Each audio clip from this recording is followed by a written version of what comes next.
मूर्ख बहू। एक बनिया था। एक बार वह व्यापार के लिए परदेश जाने लगा। जाते जाते अपनी बहू को बुलाकर उसने कहा, मैं परदेश जा रहा हूं। तुम अच्छी तरह रहना, बच्चों को भी संभालना और अपनी सास का भी अपने बच्चों की तरह देखभाल करना।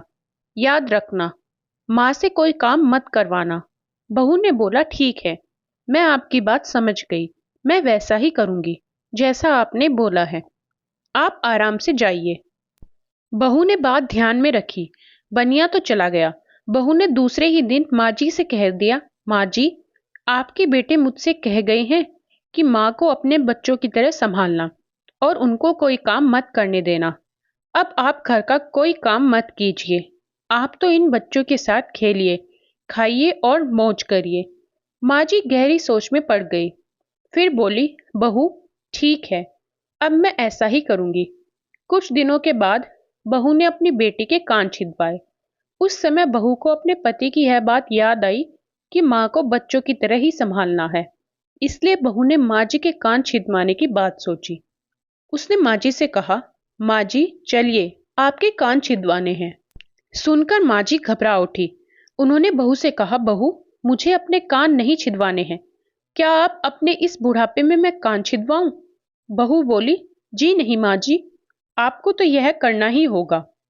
मैं नहीं चाहती कि आपका बेटा मुझे कुछ कहे, इसलिए आपको मैं अच्छी से देखभाल करूंगी। मेरी दोनों आंखें बराबर हैं।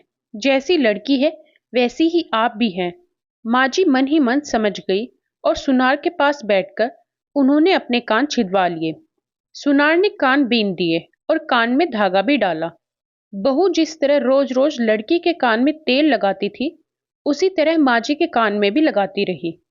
थोड़े दिनों बाद बहू ने अपनी बेटी के लिए बाली बनवाई तो उसे अपने पति की याद आई। फिर उसने माँ जी के लिए भी बाली बनवाई और कहा, आइए, आपको यह बाली पहना दूं।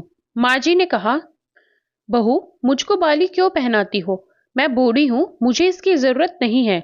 बाली तुम अपनी बेटी को पहनाओ, मुझको नहीं पहननी है। लेकिन बहू नहीं मानी। जबरदस्ती करके माँ जी को बाली पहना ही दी। इसके पश्चात माँ जी छोटे बच्चों के साथ अपना मनोरंजन करती, घूमती खेलती और कई तरह की मौज मस्ती करती। बहू ने एक बढ़िया दिन देखकर अपने बेटे को नाई से चोटी रखवा ली। फिर बहू को माँ जी की याद आ गई। माँ जी बच्चों के साथ खेल रही थी। उन्हें वहां से बुलवा लिया और कहा, माँ जी, आइए, नाई के सामने बैठिए। अपने लड़के की तरह मुझे आपके सिर पर भी चोटी रखवानी है। जब गोविंद की चोटी रखवाई है तो आपके क्यों न रखवाऊं? इसलिए आप जल्दी आइए। माँ जी ने बहू को बहुत समझाया, पर बहू टस से मस न हुई। आखिर माँ जी नाई के सामने बैठी और उन्होंने अपने सिर पर चोटी रखवाई। बहू ने गोविंद को और माँ जी को जो बोला वही किया उनके साथ।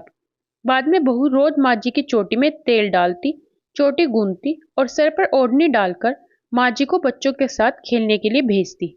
जब खाने का समय होता तो बहू उनको आवाज देकर बुलाती है। ऐसे ही रोज का हाल था। जब बेटा घर वापस आया तो सबसे पहले उसने बहू से माँ के बारे में पूछा कि माँ कैसी है और कहाँ है, मुझे उनसे आशीर्वाद लेना है। बहू ने बताया, माँ जी तो बच्चों के साथ खेल रही है, यही कहीं होगी, आ जाएगी। बेटे ने कहा, क्या कहते हो, माँ गली में खेलने गई है?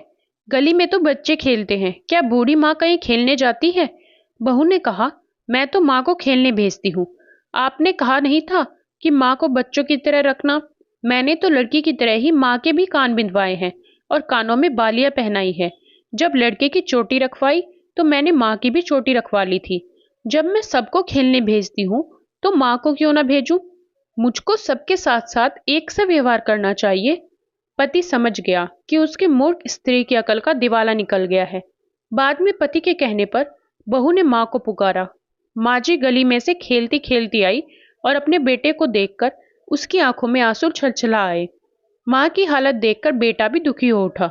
बहू की मूर्खता के लिए बेटे ने माँ से माफी मांगी और बहू को उसकी गलती के लिए उसे खूब सुनाया। कहानी पसंद आए तो वीडियो को लाइक, शेयर और चैनल को सब्सक्राइब करना ना भूलें। धन्यवाद।